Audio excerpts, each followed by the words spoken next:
Salut à tous, bienvenue sur le Dev Facile. Alors aujourd'hui, ce que nous allons voir, c'est comment gérer les tableaux en JavaScript. Donc pour cela, ce que nous allons voir, c'est quelques fonctions qui vont permettre de modifier les tableaux en JavaScript. On va pouvoir ajouter un élément à la fin, supprimer un élément au début, parcourir le tableau et faire des modifications comme on le souhaite. Donc on va voir qu'en JavaScript, on a déjà un certain nombre de fonctions qu'on peut utiliser pour faire tout cela. C'est des fonctions à retenir, mais vous n'êtes pas obligé de tout retenir par cœur. Ce qu'il faut, c'est pratiquer. Et en pratiquant, vous allez retenir les fonctions qui sont les plus utiles pour vous, pour votre projet à l'instant T. Pour commencer, on va sur codepen.io et ensuite on clique sur Start Coding en haut à gauche. Ici, on va faire apparaître uniquement le code JavaScript. Hop. On descend un petit peu ici. On fait apparaître la console en cliquant sur console en bas. Et on va augmenter un peu la taille de la console. Donc la première fonction qu'on va voir, c'est la fonction push qui permet d'ajouter un ou plusieurs éléments à la fin d'un tableau. Pour cela, on va faire un tableau de fruits, pommes, bananes.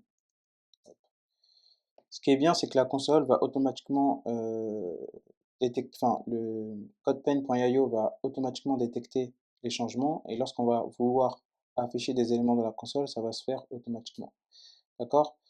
Donc, on va ajouter un fruit. Donc là, j'ai ajouté un fruit. Alors, pour qu'il y ait plus de compréhension, on va loguer à chaque fois entre chaque étape. Donc là, on console log fruit. Donc on voit que ça a été fait, ça a été logué ici. Et on a ajouté un élément donc, qui est orange à notre tableau et on va à nouveau loguer fruit. Donc on voit que maintenant il y a 3 fruits. Ce qu'on peut faire également, c'est supprimer le dernier élément d'un tableau. Pour cela, il faut utiliser la fonction pop. Ce qu'on va faire, c'est fruit pop. OK? Et ensuite, on va refaire un console log des fruits. Et on voit que orange a disparu. OK, on va effacer. Et voilà. Donc là, on a vu la fonction push et la fonction pop. La fonction push qui permet d'ajouter un ou plusieurs éléments à la fin d'un tableau et la fonction pop qui permet de supprimer le dernier élément d'un tableau. Ce qu'on va voir maintenant, c'est la fonction unshift et la fonction shift. La fonction unshift permet d'ajouter un ou plusieurs éléments au début du tableau et la fonction shift supprime le premier élément d'un tableau. On va redéclarer notre tableau de fruits, pommes et bananes. Ensuite, alors on va faire comme tout à l'heure, on va loguer fruits. Ensuite, on va faire unshift et on va utiliser orange aussi. Donc là, on voit que fruit, il a pomme et banane, d'accord? Là, ce que j'ai fait, c'est utiliser la fonction unshift qui permet d'ajouter un ou plusieurs éléments au début d'un tableau, d'accord? Et là, je vais loguer fruit, on va attendre un petit peu. Et voilà, on voit que orange, maintenant, apparaît au début du tableau. Donc, il y a ensuite la fonction shift qui permet de supprimer le premier élément. Donc, ce qu'on va faire, c'est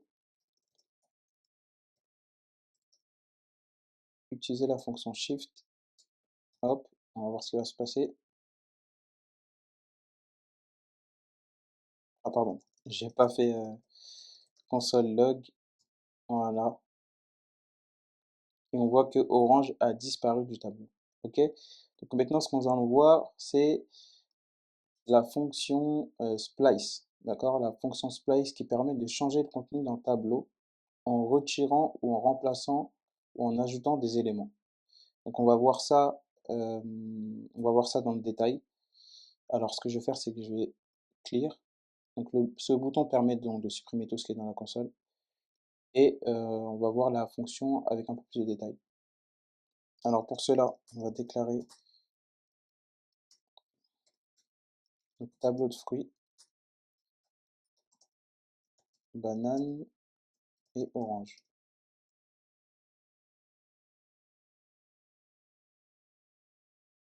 La fonction splice prend comme premier argument l'index du début où commençaient les changements. Donc, l'index, là c'est 0, là c'est 1, là c'est 2. Donc on va commencer les changements à partir de l'index 1 qui correspond à la banane. Ensuite, combien d'éléments nous allons modifier? Un seul élément, donc on va modifier la banane. Et ensuite, on peut mettre quel fruit on veut ajouter. Alors, on peut faire comme ça. Et on peut aussi ajouter plusieurs fruits. Donc, je peux ajouter autant de fruits que je veux. Pardon, je vais je vais mettre kiwi plutôt. Et on va faire un console log encore, un console log. Donc on voit que voilà, on voit que initialement c'est pomme, banane, orange, ensuite pomme, et j'ai dit qu'à la place de banane, je vais modifier un élément, donc banane, et à la place je vais rajouter fraise kiwi. Donc on a pomme, fraise, kiwi, orange. Ok. Donc on va passer sur la prochaine fonction, c'est slice qui permet de retourner une copie donc d'une portion d'un tableau dans un nouveau tableau. Alors, on va à nouveau faire notre tableau de fruits.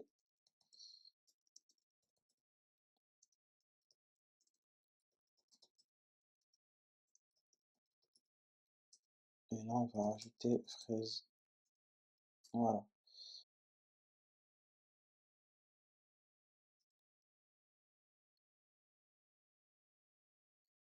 Donc là, on a logué les fruits, donc pomme, banane, orange, fraise. Donc on voit que on a pomme, banane, orange, fraise.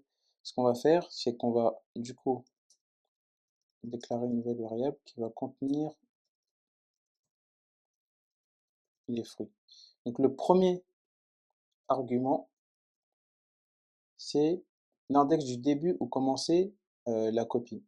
Et le deuxième argument, pardon, ça va être, on va mettre 3. Il permet donc, là on a 0, 1, donc c'est à partir de là qu'on commence, 2, 3. Et cet élément-là qu'on met, le troisième index, ne sera pas pris en compte. Donc là, ce qu'on aura, c'est banane, orange. On va loguer pour vérifier. Voilà, on a banane, orange. Alors, on va passer à l'élément suivant. La prochaine fonction, c'est concat, donc qui permet de combiner deux ou plusieurs tableaux.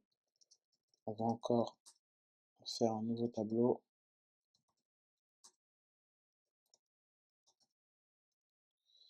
On va le loguer. On va faire un autre tableau. Orange, fraise.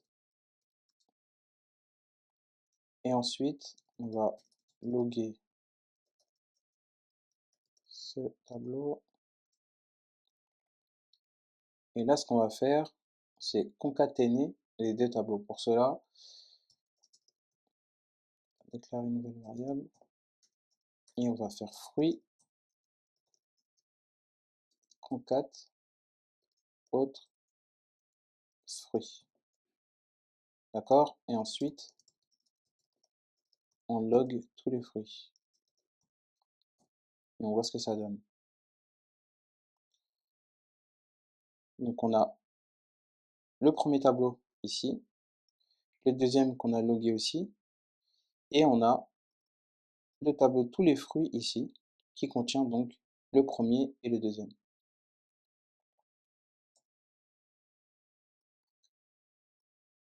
Donc la prochaine fonction que nous allons voir, ce sera for each. Donc for each qui exécute une fonction donnée sur chaque élément du tableau. Alors, pour cela, on déclare encore. Alors, il faudrait peut-être que j'évite de déclarer un nouveau tableau à chaque fois. Mais c'est pour voir des exemples différents. Alors, j'ai oublié de loguer le hop, free for each, comme ça. Donc for each qui prend comme premier argument une fonction. Pardon, j'arrive pas. Voilà. Donc sur chaque élément du tableau qui est ici, donc on a fruit, qui est notre tableau avec les 3 fruits. Et on est en train de dire que sur chaque élément du tableau qui est fruit, on aurait pu mettre X, d'accord? Donc là, je remets fruit. Il faut que tu me logs le fruit. Donc on voit que ici, on log une première fois le tableau et ensuite on a un log de chaque fruit, d'accord? Pomme, banane et orange. Alors je vais essayer de garder le tableau. Donc là, ce qu'on va voir, c'est la fonction map.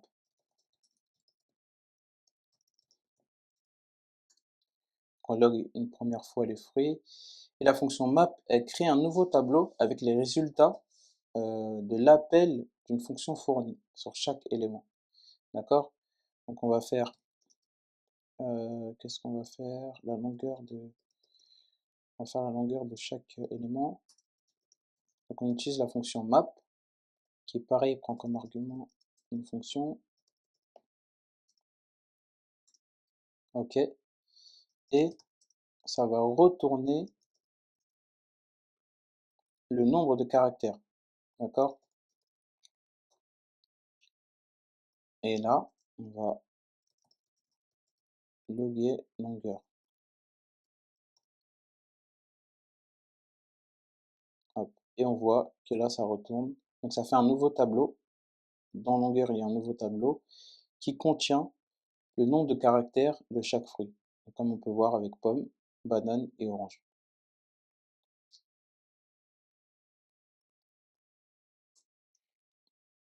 Donc, voilà. Donc ensuite, on va... Alors attendez, je vais garder ça. Hop. Donc prochaine fonction, c'est filter qui permet de créer un nouveau tableau avec tous les éléments qui passent le test que l'on va fournir. Donc on a notre tableau de fruits. On va faire un autre tableau de fruits. Donc les fruits qui contiennent la lettre A, d'accord? Avec A. Donc fruit filter. Donc là qui prend aussi une fonction comme argument. Ok. Donc chaque fruit va être passé en revue et seuls les fruits qui ont la lettre A vont être pris en compte. D'accord?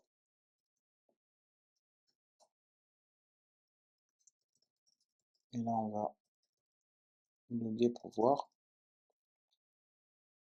Normalement on aura les deux. Voilà, on aura banane et orange. On a banane et orange.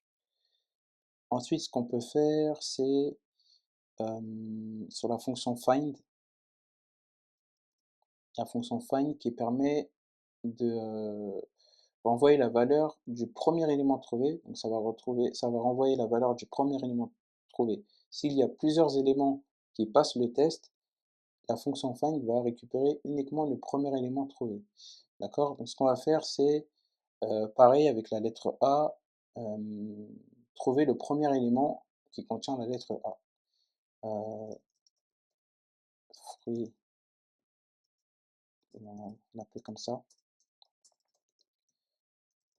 On utilise la fonction find qui prend comme argument un fruit, qui est une fonction, pardon. Hop. Je parle en écrivant, donc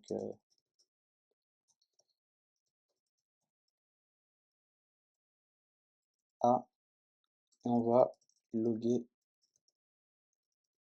le tableau. et on voit qu'on a un seul élément, alors qu'il y a deux éléments qui ont A. Donc, comme j'ai dit tout à l'heure, la fonction find récupère le premier élément. Une fois qu'elle a trouvé le premier élément, et ben la fonction find a fini son travail. Alors, on va cette fois tout supprimer pour passer à l'autre exemple. Alors, donc le prochain exemple que nous allons voir, c'est la fonction reduce. D'accord? Donc,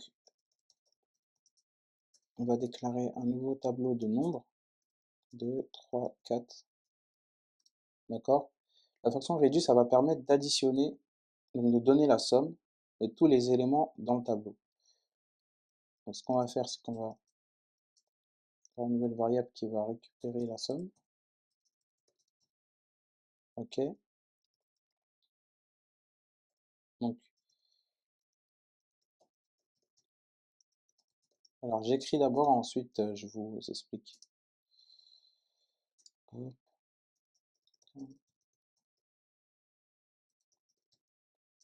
plus valeur courante. OK. Ah oui, j'avais oublié là.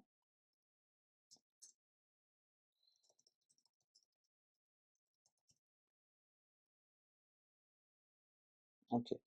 Donc, comme on peut le voir, donc la fonction reduce, ça prend un premier argument qui est une fonction, et cette fonction, elle a deux paramètres, d'accord? Donc, accumulateur et valeur courante. Donc, la valeur courante, donc c'est 1, et l'accumulateur va permettre d'ajouter à chaque fois donc la valeur. Et l'accumulateur d'abord, c'est 0, d'accord? Initialement, l'accumulateur, c'est 0. Si là, je mets 1, par exemple, ça va se mettre à jour, et cette fois, on a 11, d'accord? Donc, initialement, il fait 1 plus 1, donc 2. Ensuite, 2 plus 2, 2 plus 3. Pardon, il fait donc 1 plus 1, donc on a 2. Ensuite, plus 2, ça fait 4. 4 plus 3, etc. D'accord? Donc là, on va repasser à 0. On va remettre 0 comme valeur initiale. Voilà. Ce qui fait, c'est 0 plus 1. D'accord? Donc ça fait 1. Ensuite, 1 plus 2, 3. 3 plus 3, 6. Ensuite, 6 plus 4, 10. Voilà. Alors, on va passer à la prochain exemple. Donc, le prochain exemple, c'est la fonction include. Alors, excusez-moi pour mon accent en anglais, hein. Alors, on va faire un tableau de fruits.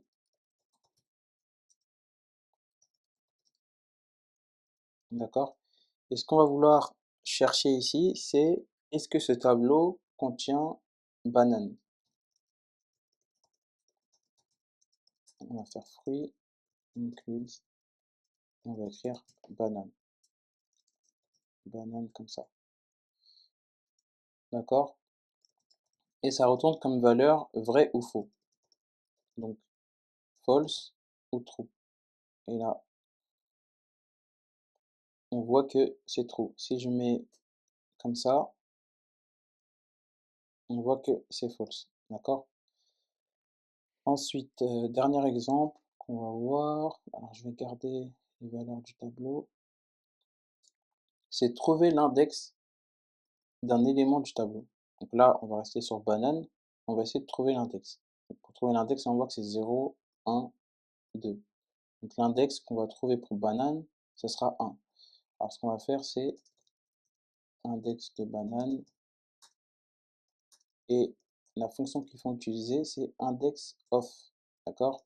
Et on écrit l'élément qu'on souhaite trouver. Une fois qu'on a fait ça, on va encore loguer pour voir quel index on a. Et là, on voit qu'on a 1. Donc si je mets orange, on va voir qu'on aura 2.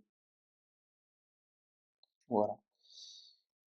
C'était quelques fonctions pour permettre de travailler sur les tableaux, gérer les tableaux. Donc si vous avez des commentaires ou des remarques, n'hésitez pas à m'en faire part en commentaire pour que je puisse améliorer mes prochaines vidéos.